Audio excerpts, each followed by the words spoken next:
시청자 여러분 안녕하십니까? 7월 19일 화요일 출발 증시 830입니다. 또 올랐습니다.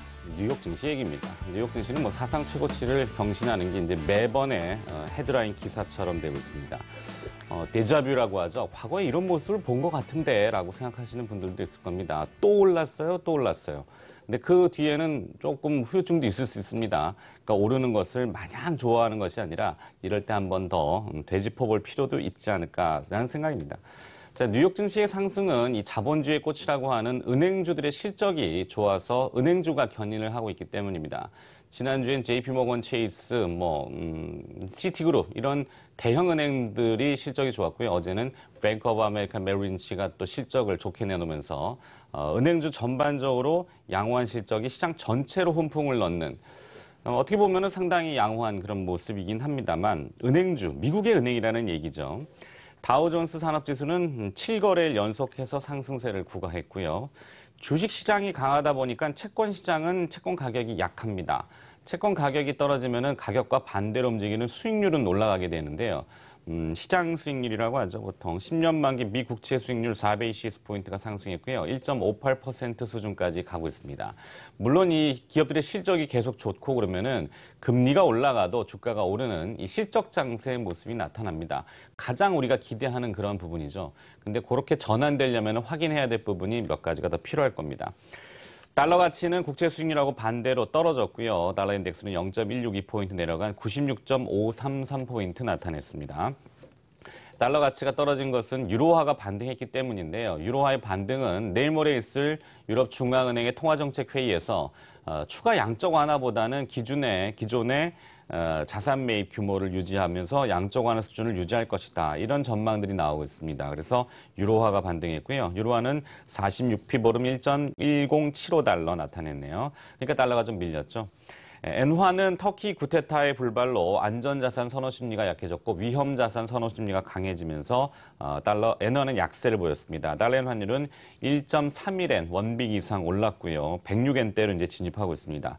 일본은 기를 쓰고 지금 엔화 방어에 나서고 있죠.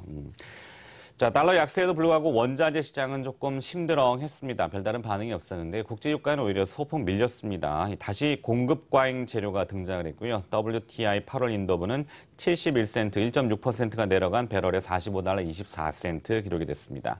아무래도 그 현물 인도 지역인 쿠시 지역의 원유 재고가 계속 늘고 있기 때문에 공급 과잉 재료가 유가 상승을 막고 있는 모습입니다.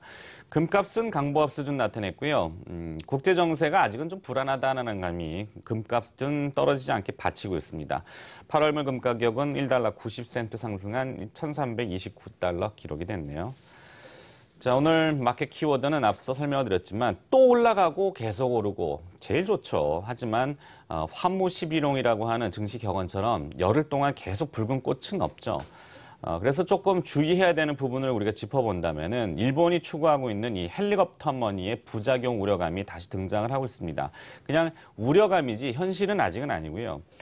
그래서 일각에서는 일본발 채권 텐트럼, 그러니까 극단적인 채권 발작이라고 하는데 이런 우려감이 좀 높아지고 있고 헬리콥터 머니라는 것은 극단적인 경기 부양의 방법이라고 해서 보통 중앙은행이 정부가 발행한 국채를 사주는데 돈을 찍어갖고 돈을 막 주는 거죠. 그러니까 왼손에서 오른손으로 돈이 오간다고 해서 그 돈이 내 돈이 아닌 것이 아닌 듯이 부채도 마찬가지입니다. 그래서 그런 것을 우려하는 목소리들이 분명히 현실적으로 존재한다는 거. 그래서 채권 가격이 하락하고 시장 금리를 끌어올리는 역효과가 나타날 수 있다는 우려감이 있습니다. 실제로 지난해 글로벌 국채 시장의 혼란을 좀 잠시 빠뜨렸던 분투 텐트럼이라는 용어를 좀 기억하실 겁니다. 이 독일 국채의 투매 사건인데요. 채권이 너무 많아지다 보면은 나중에 가격 올라가는 게 한계가 되고 그래서 채권을 막 팔기 시작하면은 오히려 채권 수익률이 올라가는 그래서 역효과가 나타날 수 있다는 것을 이른바 텐트럼이라고 얘기합니다.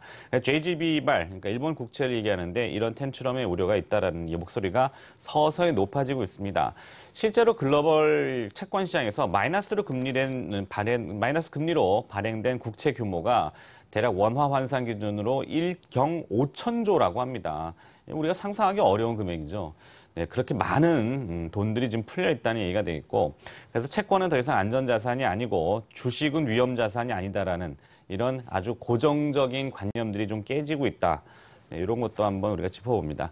짧은 시간 안에 많은 걸 다 브리핑해드리기는 어려운데 이 내용들이 존재한다라는 것만 우리가 유념을 좀 하면 되겠습니다. 시장이 꺾인다는 의미는 아닙니다.